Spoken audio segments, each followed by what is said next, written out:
Hello everyone, welcome to my channel. I hope everyone is having a wonderful day.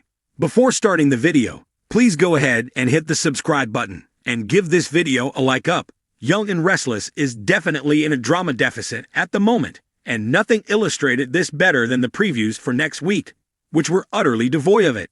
The past week felt like Young and Restless was on life support. After the abbreviated ending to the Alan/Martin plot, we were treated to a week of, well, dialogue. Zero show, all tell. The only soapiness coming courtesy of some mild verbal sparring. Here's some fan reaction. What captured my attention most this week were interpersonal interactions. Although I wish they'd be taken to another, soapier level. Lily and Damien have chemistry. They're doing the dance soap characters do before falling for each other, but they're not allowed in close proximity to generate heat. And she talks down to him, which is off-putting. Why does she feel he has to answer to her? She and Devin must be drinking the same water, because he's become such a pill. Sad, because he used to be one of my favorites. Audra's situation is providing a bit of anticipation, but is overshadowed by the ickiness of Victor using a woman in this way.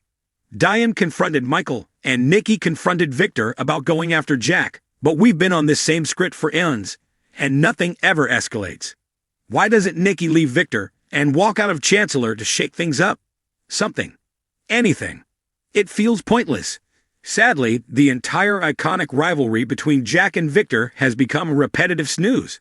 Even the developing stories are being hampered by the exhausting predictability of it all. It's difficult to get excited about another corporate villain when we're suffering such fatigue with business stories on the whole. The writer's comfort zones, this being one of them, are rarely deviated from, and thus the stories have become unremarkable. We need some risks to be taken, some gasp-worthy twists, mind-blowing payoffs, and big passion plays. Curiously, when we do get to the verge of something that could be amazing, that's when the writing pulls back, or the plot concludes, leaving us with a feeling of letdown. Our most interesting characters have been reformed, and are now well-liked, which may be great in real life, but is disastrous for a soap opera. Finally, the missing Young and Restless is being sorely felt. The generations that should be making messy mistakes and causing all sorts of melodrama are either non-existent or behaving like 60-somethings. Nothing illustrated the current state of the soap better than the previews for next week, which featured an update on Amy's health and the reveal of a home reno. Riveting stuff, right? In what might have been the only bit of an eyebrow raiser, Daniel and Tessa appeared to be spending time together again, which left me wondering if the writers are eyeing the idea of pairing them up. Do you think they'll go there? Vote below. The first time Daniel saw Tessa, it was raining. Not the gentle, poetic kind of rain. No, it was the thunder-splitting, clothes-drenching, utterly chaotic type. He had ducked under the awning of a bookstore, soaped and cursing softly under his breath, when she stumbled in next to him, laughing. "Great day to forget an umbrella," she said, glancing sideways with eyes like storm clouds themselves, deep gray and alive with energy. Daniel, always the overthinker, froze. A dozen clever replies bloomed and withered in his mind in the span of a heartbeat. He ended up blurting, "At least we're near books." Not his smoothest moment, but she smiled, and that smile stuck with him for weeks. Tessa, on the other hand, didn't think twice about Daniel that day. He was cute in a disheveled, nerdy kind of way, sure, but she had other things on her mind. She was 2 weeks away from opening her first photography exhibit, nerves wrecked, barely sleeping. That afternoon was just another rainstorm, another stranger. They crossed paths again a month later at a mutual friend's rooftop party. Tessa was snapping Polaroids of the crowd, capturing the candid moments, and Daniel was trying to avoid conversation by lingering near the snack table. Again, not suave, but she noticed him this time. Eyes behind thick glasses, laughed too loud, shirt slightly wrinkled, holding the plate of chips like it was a lifeline. From there, something sparked. Not love, not yet, but curiosity, which is love's mischievous little sibling. They started talking. At first, casually, then deeply. Long texts that stretched into the night, sharing playlists, book recommendations, inside jokes.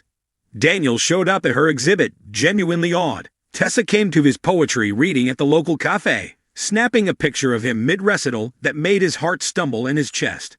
Daniel was cautious. He'd been burned before, had a habit of falling hard and fast, only to land face first. He told himself not to misread the signs.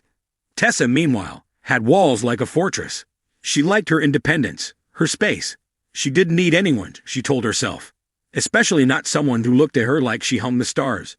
You two are basically dating. Their friend Minna declared one night, wine glass in hand.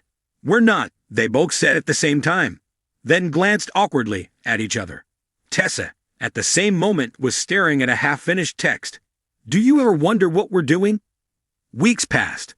Still close, still circling, neither brave enough to break the silence. Then came the trip. A weekend in the mountains. Just friends, a group of 6, sharing a cabin. Snow, pine trees, laughter around bonfires. Daniel and Tessa ended up hiking alone one morning. Just the two of them, their boots crunching on frost, silence comfortable but heavy. At the edge of a cliff, where the world seemed to fall away, Daniel turned to her. I think I'm supposed to say something right now, he admitted, voice quiet. Tessa looked at him, snowflakes catching in her lashes. Then say it. I like you, he said, more than I probably should, and I keep waiting for some sign that you feel the same, but maybe you don't. And that's okay. I had to say it. Their first kiss tasted like cold wind and pine, awkward and perfect. Tessa pulled back emotionally after that trip. Not on purpose, just a reflex. She was overwhelmed. Her career was taking off, and suddenly this thing with Daniel felt like another weight she didn't know how to carry. She started canceling plans, leaving messages on read. I don't need you to be ready, he said. I just need to know if you want to try. Because I do, and I think we have something real, even if it's complicated. Tessa stood there, barefoot, heart hammering. He smiled then, the same crooked smile he had the day they met, under the bookstore awning. Only this time, it was steadier, warmer. Home. They didn't get it all right after that, they argued. Miscommunicated. Grew. Learned.